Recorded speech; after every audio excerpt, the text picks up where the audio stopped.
MBBS in abroad. Apollo MedSkill 6 years of MBBS program will be completed in 35 lakhs only.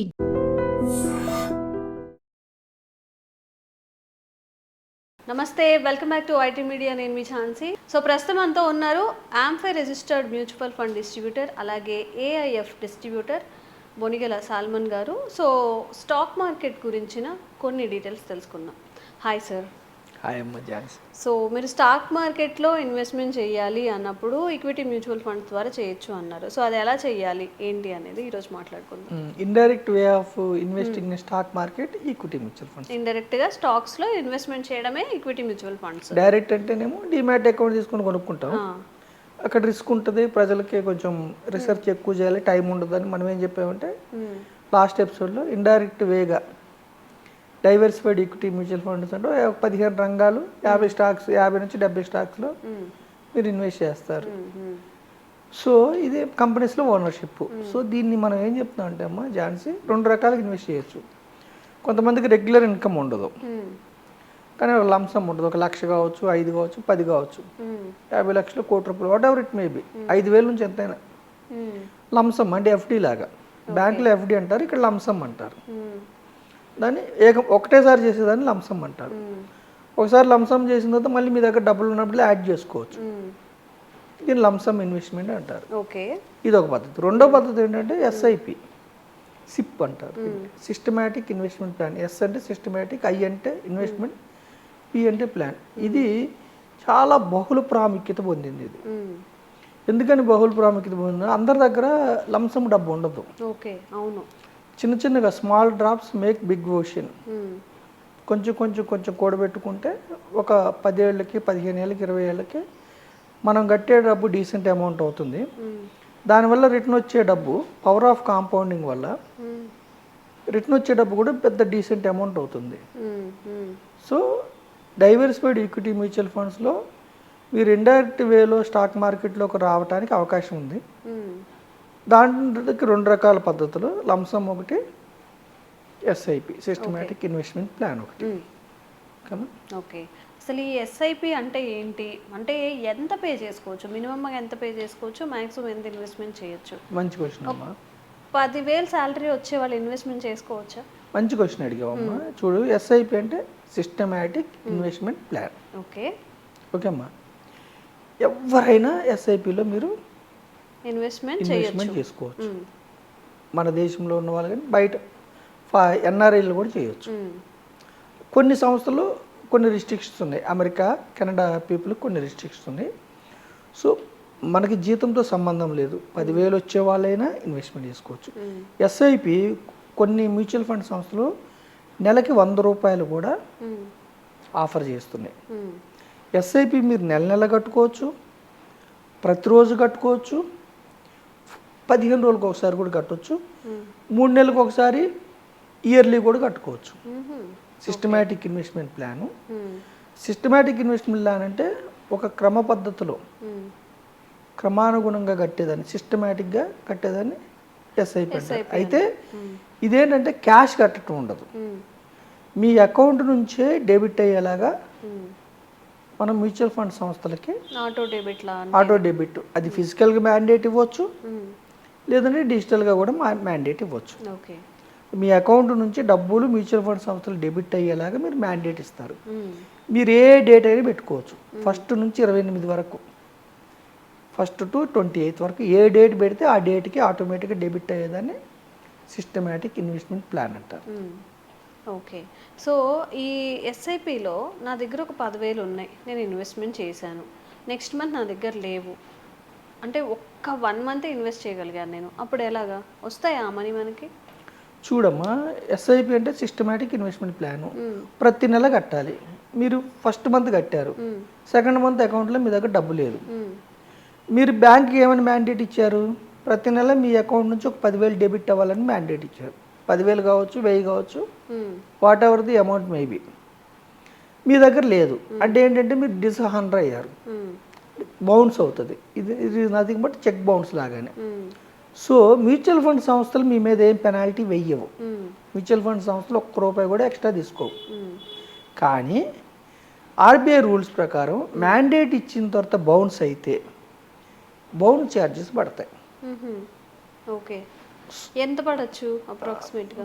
Bank to bank change ఉంది. Okay, కొన్ని government బ్యాంక్స్కి తక్కువ ఉంటుంది, private banks ఎక్కువ ఉంటుంది. అంటే mandate ఇచ్చిన తర్వాత కంపల్సరీగా మీరు అకౌంట్లో డబ్బులు ఉంచాలి. అకౌంట్లో డబ్బులు ఉంచకపోతే మీకు బౌన్స్ ఛార్జెస్ పడుతుంది.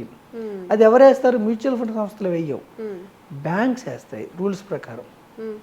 అయితే ఇంకా ఎస్ఐపిలో ఇంకా మీకు బెనిఫిట్స్ ఏమిటంటే నెలకు 10,000 కడుతున్నారు, ఒక 1 year కట్టారనమా మీరు ఝాన్సీ, మీకు నచ్చింది లేదంటే మీ జీతం పెరిగింది, నెక్స్ట్ ఇయర్కి కొంచెం పెంచుకోవాలనుకున్నారు అనుకోండి ఎస్ఐపి. ఓకే, ఒక 10,000 చేద్దాం అనుకున్నాను, 10కి ఇంకొక 5,000 ఇంకొక 10,000 పెంచుకోవచ్చు. ఓకే, లేదు తగ్గించుకోవచ్చు. లేదు పరిస్థితుల ప్రభావం వల్ల జాబ్ మానేయాల్సి వచ్చింది, కొన్ని కారణాల వల్ల రెస్ట్ తీసుకోవాల్సి వచ్చింది, డబ్బు లేదు, 10,000 సిప్ని 5 చేసుకోవచ్చు, 1000 చేసి తగ్గించుకోవచ్చు. అంటే ప్రతిదానికి మ్యూచువల్ ఫండ్ సంస్థలకి రిక్వెస్ట్ పెట్టాలి మనం, యాప్స్ ద్వారా కానీ మెయిల్ ద్వారా కానీ లేదా డైరెక్ట్గా మ్యూచువల్ ఫండ్ ఆఫీస్కి వెళ్ళి కానీ. ఓకే, లేదు కోవిడ్ లాంటి ఇష్యూస్ వచ్చి శాలరీస్ అందకో, ఉద్యోగం పోయో, జాబ్ పోయింది, కొంతకాలం స్టాప్ చేసుకోవచ్చు.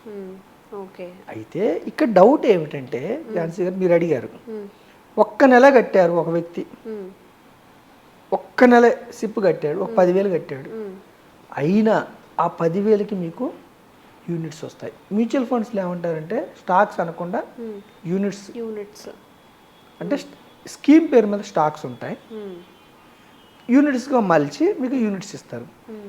మీకు 10,000కి ఎన్ని యూనిట్స్ వచ్చినాయి, సపోజ్ ఒక 10,000 రూపాయలకి ఒక 1000 యూనిట్స్ వచ్చాయి అనుకోండి, 1000 500 ఎన్నో, ఎప్పటికీ ఆ యూనిట్స్ అలాగే ఉంటాయి, అవి తగ్గవు. యూనిట్ విలువ సపోజ్ ఈరోజు 100 రూపాయలు కొన్నారనుకోండి ఒక యూనిట్, అది పెరగొచ్చు తగ్గొచ్చు. 10 రూపాయలు కొన్నారు ఒక యూనిట్, 1000 యూనిట్స్ వచ్చినాయి, మీకు 10,000 పెట్టారు, 1000 × 10 అంటే 1000 యూనిట్స్ వచ్చినాయి, 10 రూపాయలకు ఒక యూనిట్ కొన్నారు. స్టాక్ మార్కెట్ పెడితే ఆ 10 రూపాయలు యూనిట్ విలువ 15, 20, 30, 40 ఒక దీర్ఘకాలంలో 10-15 ఏళ్ళు పెరగవచ్చు. అప్పుడు మీ సంపద పెరుగుతుంది. అంటే మీరు 1000 యూనిట్స్ కొన్నారంటే మీకు సామాన్యమైన భాషలో కొంత ల్యాండ్ కొన్నారు, ఎప్పటికీ ఆ ల్యాండ్ అలాగే ఉంటుంది, మీకు విలువ మారుతూ ఉంటుంది. ల్యాండ్ విలువ పెరగవచ్చు తగ్గవచ్చు, అలాగే యూనిట్స్ విలువ పెరగవచ్చు తగ్గవచ్చు. ఒక్క నెల కడితే కూడా మీ డబ్బు సంజీవిని, జీవం ఉంటుంది. ఒక్క నెల కడితే కూడా మీకు రేపు డబ్బు పెరగవచ్చు తగ్గవచ్చు, దీర్ఘకాలంలో పెరుగుతుందని చెప్తున్నాము. మీరు ఎప్పుడైనా వెనక్కి తీసుకోవచ్చు. అంటే మీ కష్టార్జితము ఈక్విటీ మ్యూచువల్ ఫండ్లో వృధా కాదు. ఇన్సూరెన్స్ పాలసీస్లో అనుకోండి అమ్మా, 3 ఏళ్ల లోపు కట్టలేదనుకోండి సరెండర్ వాల్యూ రాదు. కొన్ని పాలసీలకు 1 year లోపు మానేసామనుకోండి రాదు. ఇక్కడ అట్లా కాదు, ఒక్క నెల కడితే కూడా మీ డబ్బు సేఫ్గా ఉంటాయి, వృధా కాదు. పైగా మీ డబ్బు ఆ స్కీమ్లో జీవం ఉంటుంది. స్టాక్ మార్కెట్ పెరిగితే దీర్ఘకాలంలో మీ డబ్బు పెరుగుతుంది. స్టాక్ మార్కెట్ ఎప్పుడు పెరుగుతుంది? ఎకానమీ బాగుంటే స్టాక్ మార్కెట్ పెరుగుతుంది, ఎకానమీ బాగుంటే కంపెనీస్ యొక్క షేర్లు పెరుగుతాయి, మీ డబ్బు పెరుగుతుంది. తగ్గింది మీ డబ్బు 10,000 9,000 కూడా అవ్వచ్చు, 8,000 కూడా అవ్వచ్చు. ఇది సిప్ అమ్మ. సో ఇప్పుడు ఏదన్నా మార్కెట్ అనేది నెగిటివ్లోకి వెళ్ళిపోతుంది, మన ఎస్ఐపి మీద దాని ప్రభావం ఎలా ఉంటుంది? పోతాయా అమౌంట్ మనవి? మంచి క్వశ్చన్ అడిగావమ్మా ఝాన్సీ. చూడు, సిప్ అంటే నెల నెల కట్టేది, సరే మనం అలా ఇంతకుముందు ఏం చెప్పుకున్నాం, పెంచవచ్చు తగ్గవచ్చు ఆపుకోవచ్చు అని కూడా సరే కంటిన్యూ చేస్తున్నారు. ఇప్పుడు మీరే ఉన్నారు, నెలకు ఒక 10,000 రూపాయలు ఒక 10 సంవత్సరాలు 15 సంవత్సరాలు కంటిన్యూ చేస్తున్నారు. ఇక్కడ 10 సంవత్సరాలు 15 సంవత్సరాలకి పవర్ ఆఫ్ కాంపౌండింగ్ వల్ల మిక్కిలి డబ్బు వస్తుందని మనం చెప్తున్నాం, మంచి రిటర్న్స్ వస్తాయని చెప్తున్నాం. ఏది? Diversified equity mutual. సిప్పులో మీకు ఏ విధంగా లాభం అంటే చూడమ్మా, ఏ వస్తువు అయినా భూమి మీద ఏ వస్తువు అయినా ఒక వస్తువు 100 రూపాయలు ఉంది, మీరు కొన్నారు. 10 సంవత్సరాల తర్వాత 100 రూపాయలు 1000 అయింది అనుకోండి, మీకు లాభం 1000 1,00,000 అయితే మీకు లాభం. ప్రతి నెల ఆ వస్తువుని మీరు కొంటున్నారు. ప్రతి నెల ఆ వస్తువును కొంటున్నప్పుడు తగ్గినప్పుడు ఏమవుతుంది? మీకు తగ్గినప్పుడు ఎక్కువ వస్తాయా? ఇప్పుడు 100 రూపాయలు ఉన్న వస్తువు 50 అయింది అనుకోండి, మార్కెట్ డౌన్ అయ్యి మీకు 2 వస్తువులు వస్తాయి. సపోజ్ గోల్డే ఉంది, 1,00,000 ఉంది తులం, 90,000 అయింది అనుకోండి, మీకు ఎక్కువ గోల్డ్ వస్తుంది. 80,000 అయింది అనుకోండి, ఇంకెక్కువ వస్తుంది. 70,000 అయింది అనుకో, అంటే మార్కెట్ డౌన్ అయినప్పుడల్లా మీరు కొంటున్నారు. సో మీరు ఏం చేస్తున్నారు? ఎక్కువ గోల్డ్ని అక్యుములేట్ చేస్తున్నారు. సిప్లో ఏమిటంటే ప్రతి నెల మనం 10,000 కడుతున్నాం. స్టాక్ మార్కెట్ పెరిగితే సెకండ్ మంత్లో మనం ఫస్ట్ మంత్ కట్టిన 10,000 పెరుగుతుంది. స్టాక్ మార్కెట్ తగ్గితే నంబర్ ఆఫ్ యూనిట్స్ మీకు ఎక్కువ వస్తూ ఉంటాయి. ఎప్పుడు కూడా మార్కెట్ అప్ అండ్ డౌన్స్ ఉన్నాయి చూసారా? ఎంత వాలటిలిటీ ఉంటే, ఎంత అప్ అండ్ డౌన్ ఇలా పెరగకుండా జిగ్జాగ్ జిగ్జాగ్ జిగ్జాగ్ పెరిగితే సిప్లో కట్టే వాళ్ళకి అంత లాభం. ఓకేనమ్మా? అంటే ఫ్లక్చువేషన్స్ ఉంటేనే లాభం. వాలటిలిటీ ఉంటే సిప్లో కట్టడంలో మంచి లాభం. ఎందుకంటే దీన్ని ఏమంటారంటే అమ్మా, రూపీ కాస్ట్ యావరేజింగ్. అంటే యావరేజ్లో మీకు యూనిట్స్ దొరుకుతాయి. యావరేజ్లో యూనిట్స్ దొరుకుతాయి. ఇప్పుడు కూడా స్టాక్ మార్కెట్లో అమ్మా ఒకటి ఏంటంటే కంపెనీస్కి లాభాలు వస్తే స్టాక్స్ పెరుగుతాయి. రెండోది ఏమిటంటే కంపెనీ యొక్క స్టాకు ఏ ప్రైస్లో అమ్మాలి, ఏ ప్రైస్లో కొనాలన్నది తెలియాలి. అది సామాన్యమైన వ్యక్తులకి స్టాక్స్లు కొనుక్కునే వాళ్ళకి తెలియదు. కొద్దిమందికి నాలెడ్జ్ ఉన్న వాళ్ళకి తెలుస్తుంది. మ్యూచువల్ ఫండ్లో ఏంటంటే ప్రొఫెషనల్ మేనేజ్మెంట్ ఉంటుంది. అంటే ఈ మ్యూచువల్ ఫండ్ స్కీమ్స్ గురించి ఆలోచించే ఫండ్ మేనేజర్ ఉంటాడు, రీసెర్చ్ టీం ఉంటుంది. వీళ్ళు ఏం చేస్తారంటే ఆ కంపెనీ స్టాక్స్ని ఒక్కొక్కసారి మంచి కంపెనీస్ అయినా హైలో ఉన్నప్పుడు అమ్మేస్తారు, మళ్ళీ ఏదైనా ఇష్యూ అయ్యి డౌన్ అయినప్పుడు మళ్ళీ కొంటూ ఉంటారు. అంటే ఈ మ్యూచువల్ ఫండ్ సంస్థలు అమ్మడం కొనటం వల్ల ఏంటంటే వాళ్ళకి ట్యాక్స్ పడదు. అదే మనం ఇండివిజువల్స్ ఉన్నాం అనుకోండి అమ్మా, మనం ఇండివిజువల్స్ స్టాక్స్ కొన్న అమ్మినా మనకి ట్యాక్స్ పడుతుంది, మ్యూచువల్ ఫండ్ సంస్థలు పడదు. దీన్ని ఏమంటారంటే professional management, fund manager, research team maintain చేయటం వల్ల సిప్లో మీకు దీర్ఘకాలంలో మిక్కిలి లాభం వచ్చే అవకాశం ఉంది. రూపీ కాస్ట్ యావరేజ్ వల్ల మిక్కిలి లాభం వచ్చే అవకాశం ఉంది. పవర్ ఆఫ్ కాంపౌండింగ్ వల్ల మిక్కిలి లాభం వచ్చే అవకాశం ఉంది. మన యొక్క స్టాక్ మార్కెట్స్ అంటే ఇండెక్స్లు, సెన్సెక్స్ కానీ, నిఫ్టీ కానీ, నిఫ్టీ మిడ్ క్యాప్ కానీ, నిఫ్టీ స్మాల్ క్యాప్ కానీ, అంటే టాప్ 500 కంపెనీస్ మార్కెట్ క్యాపిటలైజేషన్ సుమారుగా 400 లక్షల కోట్ల పైన ఉంది. మన యొక్క మార్కెట్స్ యావరేజ్గా 10 to 12%తో పెరుగుతూ ఉన్నాయి. నెక్స్ట్ 25-30 ఇయర్స్ మీలాంటి youth, individual investors, ordinary common mans ఎవరైతే మార్కెట్స్లో సిప్ రూపేనా కానీ, లంసమ్ రూపేనా కానీ ఎవరైతే డైవర్సిఫైడ్ ఈక్విటీ మ్యూచువల్ ఫండ్స్లో కంపెనీస్లో ఓనర్షిప్ తీసుకుంటారో మిక్కిలి లాభాలు పొందడానికి అవకాశం ఉంది. అయితే ప్రొఫెషనల్గా గైడెన్స్తో మీరు ముందుకెళ్ళండి. ట్రేడింగ్లోకి వెళ్ళొద్దు. నేను మరీ చెప్పేది ఏమిటంటే ట్రేడింగ్ వద్దు. ట్రేడింగ్లో ఏమిటంటే మనకు హోల్డింగ్స్ కాదు, అవి మనకి స్టాక్స్ ఇవ్వరు ట్రేడింగ్లో, ఒక కాంట్రాక్ట్స్. సో మీరు ట్రేడింగ్స్ని అవాయిడ్ చేయండి, ఇంట్రాడేని అవాయిడ్ చేయండి, ఇన్వెస్ట్మెంట్ చేయండి. ఇన్వెస్ట్మెంట్ కూడా diversified equity mutual funds or index funds or ETFs. అంటే మీరు ప్రఖ్యాతమైన కంపెనీస్లో, భారతదేశాన్ని జీడిపిని ముందుకు నడిపించే కంపెనీస్లో, ప్రపంచంలో మనం 4th లార్జెస్ట్ ఎకానమీ, ఒక 30 నుంచి 50 ఇయర్స్లో ఈవెన్ మనం చైనా యొక్క ఎకానమీని, అమెరికా ఎకానమీని కూడా ధీటుగా బదులిచ్చే స్థితికి చేరుకుంటున్నాం.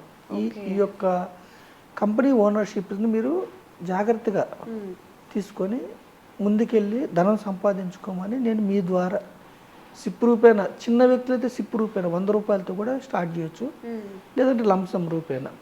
కాకపోతే మంత్రం ఏమిటంటే ఈక్విటీస్లో షార్ట్ పీరియడ్లో నష్టాలు వస్తాయి. ఈక్విటీ అంటే కనీసం 5 సంవత్సరాలు మీరు మనసులో పెట్టుకోవాలి. 5 నుంచి 7 సంవత్సరాలు మీకు లాభాలు కనపడవు. ఈక్విటీస్ మార్కెట్ రిస్క్ ఉంటుంది. సో దీర్ఘకాలం వెయిట్ చేస్తే మీకు మంచి రిటర్న్స్ వచ్చే అవకాశం ఉంటుంది. ఆ విధంగా ఇన్వెస్ట్ చేసుకోమని నేను మీ ద్వారా చెప్తున్నానమ్మా. ఓకే, ఎస్ఐపి గురించిన ఇన్ఫర్మేషన్ ఇది. ఇంకా మీకు ఏమైనా డౌట్స్ ఉన్నా కానీ కామెంట్ చేయండి, తప్పకుండా క్లారిఫై చేసే ప్రయత్నం చేస్తాం. Thank you sir. Thank you.